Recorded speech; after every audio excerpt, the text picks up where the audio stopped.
is there any biblical quote with regards to wearing a cross? The answer is no.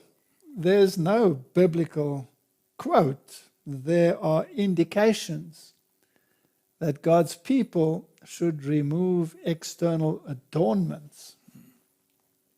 We have many cases like that where the children of Israel went through processes where they removed their jewelry.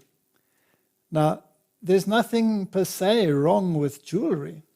It is what it achieves in the minds that can be problematic. You know, the women of Zion are haughty. They wear bangles around their hair is braided, etc., etc. That is not the problem. The problem is the haughty bit.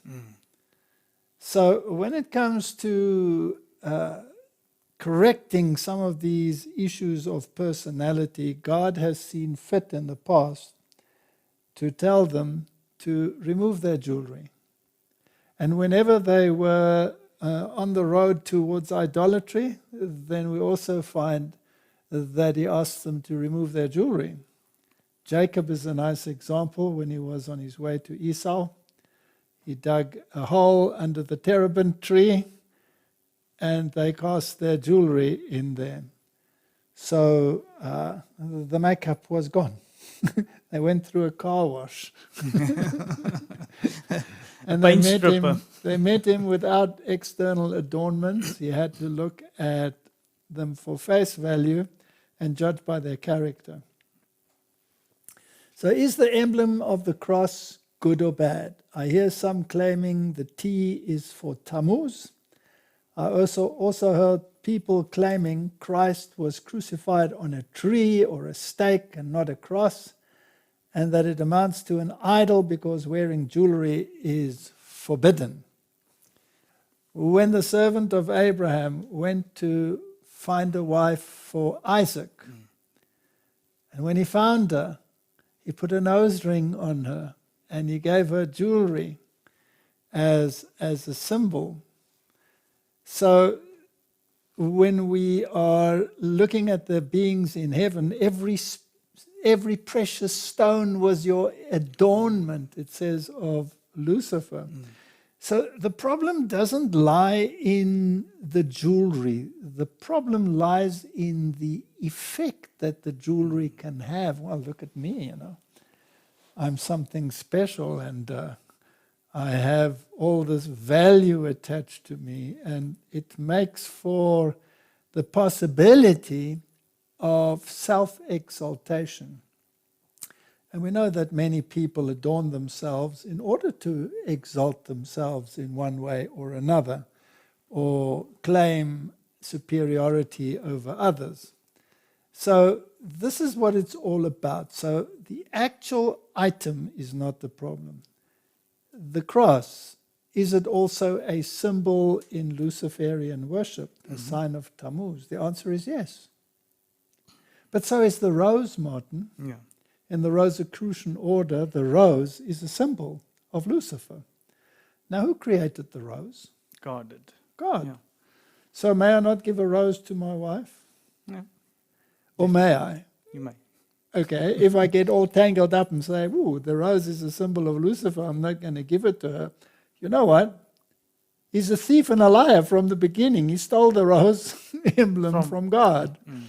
So if I ignore him and I look at the rose and I say, this is a beautiful creation and I'm going to give it to the one that I care about, there's nothing wrong with that.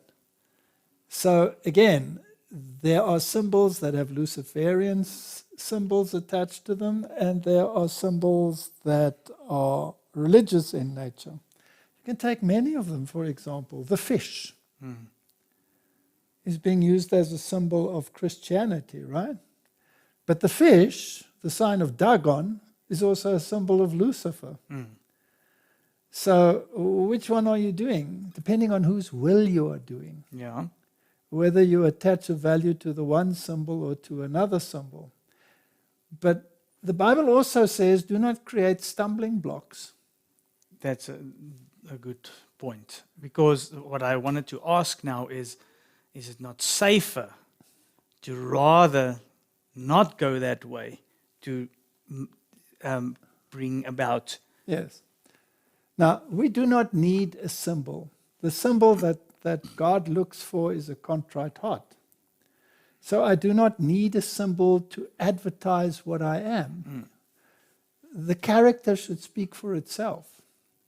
Now, if I want to wear a cross to show that I am a Christian, but I behave like a worldling, which is the case in many, many cases, right?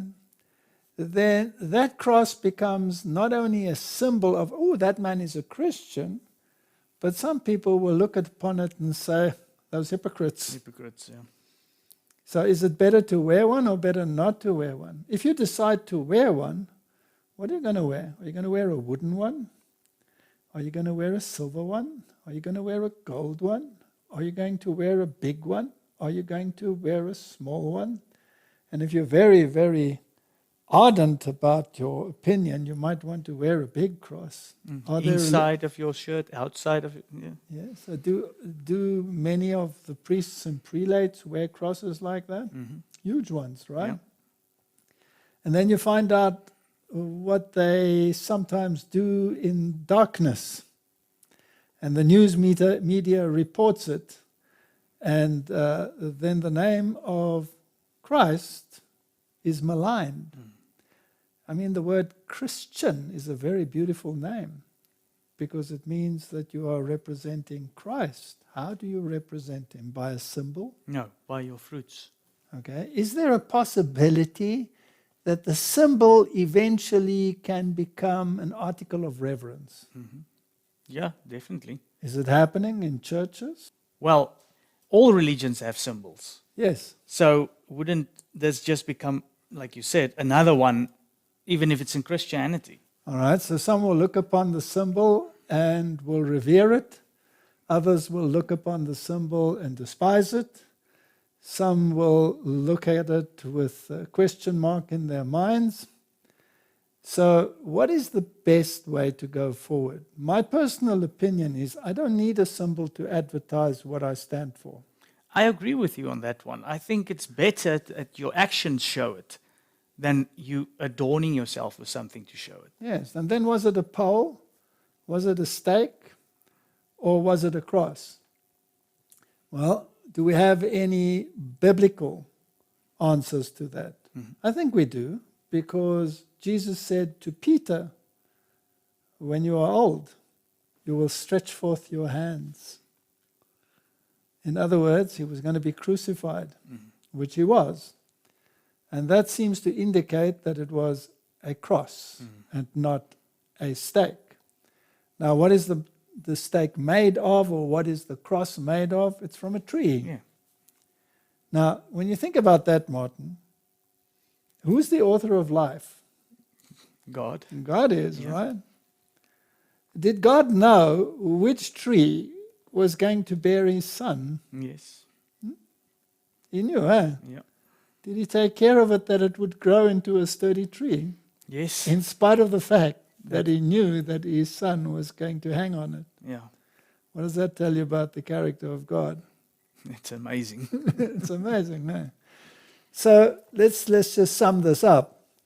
There are many arguments for or against placing a cross within a church to advertise that you are a Christian church. Your character should advertise that you are a Christian church. That which you stand for should advertise that you are a Christian church. It's interesting, when Protestantism came into the world, they removed all symbols. Yeah. And it is interesting that in the early stages of Protestantism, before the Protestant movement, under the times of Hus, for example, they were ordered to remove all symbols. They were only allowed to preach. But they were not allowed to have any of the symbols because Catholicism claimed them all. Yeah.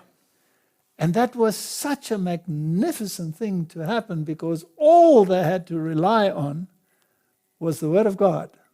is true. And the Word of God is powerful and penetrates through to the marrow. And it makes it pure if you Yes. don't have anything obscuring the message. Yes. And then if you take the church in England, they'd removed all the images. They were gone. And they had a pure Word of God.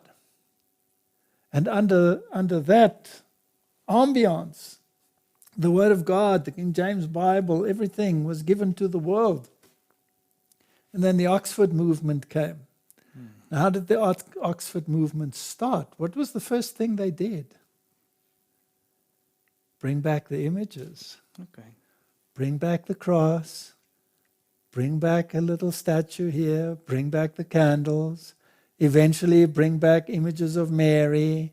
Eventually bring all those things back to distract the mind. And where are they today?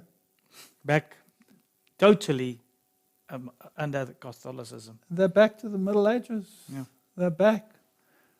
So, Martin, you know what? Let the Word of God do the talking. And let's leave the symbols for those that need crutches in their Christianity.